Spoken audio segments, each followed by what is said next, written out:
السلام عليكم ورحمة الله وبركاته. ان شاء الله النهارده هعمل معاكم ورقة اللحمة، اللي هي اللحمة العجالي. هنعملها في كيس حراري، هنعملها في ورقة زي ما تحب. المهم المكونات بتاعتها هي زي ما احنا هنشوف كده ان شاء الله. انا معايا خضار، معايا كام نوع خضار. انا معايا بصل، ومعايا البسلة وطماطم وحبة فلفل واحدة عشان بس الطعم ما يتغش قوي، ومعايا فاصوليا خضراء وبطاطس متقطعة كده، فاصوليا اهي، ومعايا برضو كوسة. حطي نوع الخضار اللي انت حباه. ومعايا دي طماطم اللي انا مسبكاها في الفريزر مطلعه منها شويه دي. ومعايا بقى التوابل اللي انا هستخدمها. انا معايا هنا فلفل اسود وكمون وكزبره، وكمان توم باودر وبصل باودر، يعني نص معلقه ونص معلقه، وشويه حبهان برضو تقريبا ربع معلقه حبهان مصحون، ومعايا حبهان سليم، وكمان شويه جنزبيل تقريبا نص معلقه صغيره، والملح. ومعايا انت حابه تحطي الاضافات دي حطيها، مش حابه تمام مفيش مشكله، اللي هي مرقه دجاج، واللي هي بتاعت خلطه ال11 بهار دي بتاعت كنور.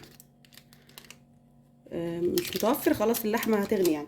وانا معايا طبعا اللحمه، دي لحمه قطعتها قطع، بصوا كده مكعبات كده صغيره، دي فيها دهنه شويه اهي،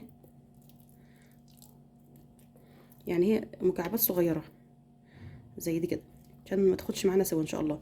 ومعايا كانت حته دهن ضاني اللي هو كان منديل، خدت منه الجزء اللي احنا عملناه الطرب، والباقي قطعته فيها.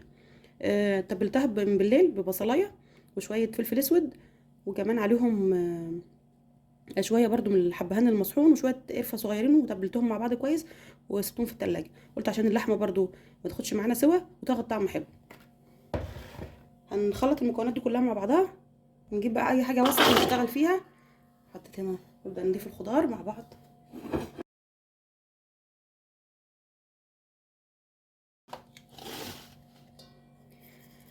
وهنا التوابل كمان، وهضيف عليه اللحمه، نزل كل العصاره بتكون موجوده دي. هضيف كمان الصلصه، وهضيف عليها كمان شويه زيت. مش حابه تحطي زيت ان عشان الدهون اللي احنا حاطينها مش مشكله، بس برضه انا هحط شويه زيت مش كتير. نبدا ان احنا ندخل المكونات دي كلها مع بعضها.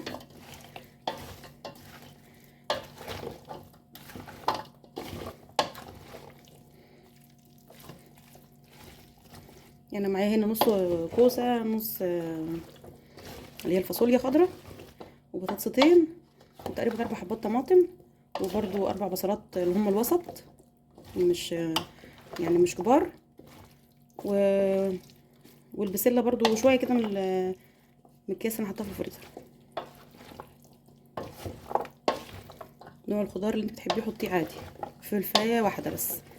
في ناس ممكن تقلل الخضار عن كده، تحط النوع اللي انت بتحبيه، اي اللي انت عايزاه. كده كده الخضار كله بياخد من بعضه وبياخد من اللحمه. انا عندي ناس ما تاكلش كوسه، ناس ما تاكلش الفاصوليا، فياكلوا بسله، ياكلوا بطاطس، هيطعموا المهم مع بعض وخلاص.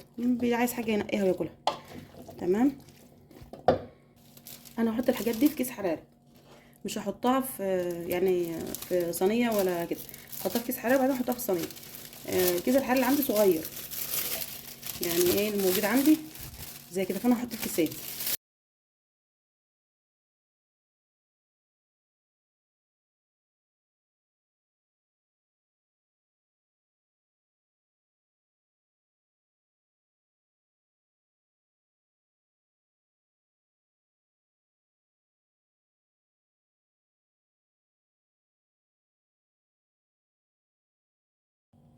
بصوا يعني تقريبا نص كوبايه ميه. هاخد بس بقيه الحاجه الموجوده دي، لان دي كلها طبعا فيها توابل وفيها كل حاجه. ناخدها نحطها برضو على كيسين.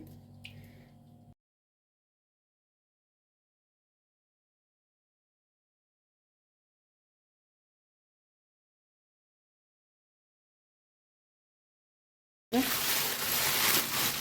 نجيب بقى الرباط بتاعه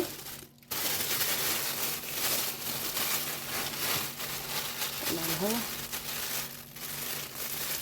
طبعا الكيس ده مزحوم يعني مليان، ممكن لكن كمان كيس كنت حطيت قسمتهم على 3. نربط كده.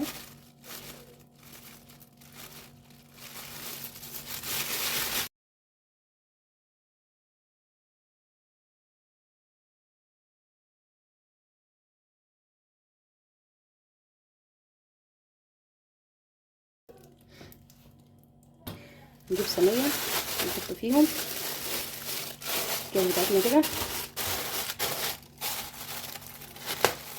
بس، ثقب كده فيها بس. تمام.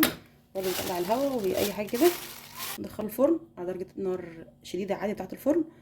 هي تقريبا هتاخد لها ساعه، يعني مش اقل من ساعه، عشان برضه نتاكد ان اللحمه استوت. هي اللحمه عجالي، ماهاش كبيره ولا حاجه، بس للامان، لان ده طبعا مش على النار. ففي الفرن ممكن نخليها نص ساعه على النار الشديده، وبعدين نخليها على الوسط نص ساعه كمان، ساعه وربع زي ما انت حابه. اضغطي على اللحمه حتى، حاولي تمسكي الكيس بالراحه كده لو يعني مش هيلسعك، وشوفي اللحمه عملت معايا استوت ولا لا. اهم حاجه اللحمه، لان الخضار طبيعي هيستوي. احنا ما حطيناش ميه غير هي حاجه بسيطه كده بس، لكن الخضار ده كله بيطلع ميه، فان شاء الله تستوي منها فيها. لو حسينا ان الدنيا نشفت بزياده ممكن نحط في قاع الصينيه شويه ميه سخنين، شويه ميه سخنه كده في القاع بتاع الصينيه، عشان بس ما يحصلش اي حاجه في الفرن. لكن غير كده ملوش لازمه يعني. ان شاء الله نشوف بعد ما يخرجوا من الفرن. كده خلاص اهو طلعوا هما الاثنين. انا سبتهم ساعتين ساعتين.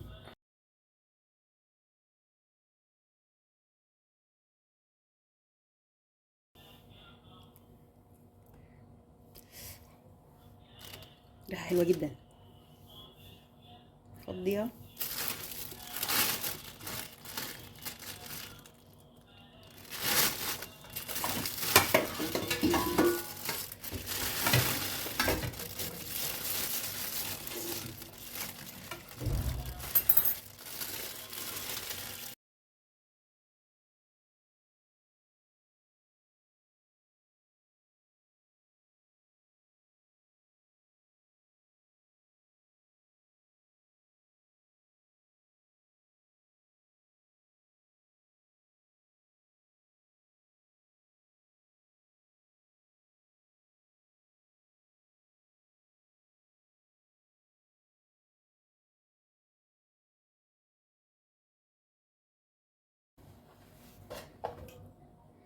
اللحمه الخضار كله طبعا استوى.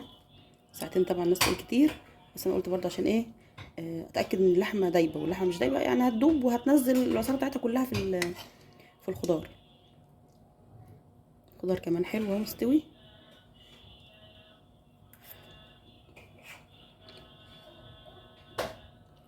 بنقدمها بقى، ممكن عايزه اكلها بعيش، ممكن نقدمها. انا بالنسبه لها اقدمها مع رز بشعريه ومخلل. الف انا صحه ربنا. اقول لكم السلام عليكم ورحمه الله وبركاته. في عصاره بسيطه خالص اهي، مش كتير، وهنزل الخضار بتاعها استوى مع نفسه بقى.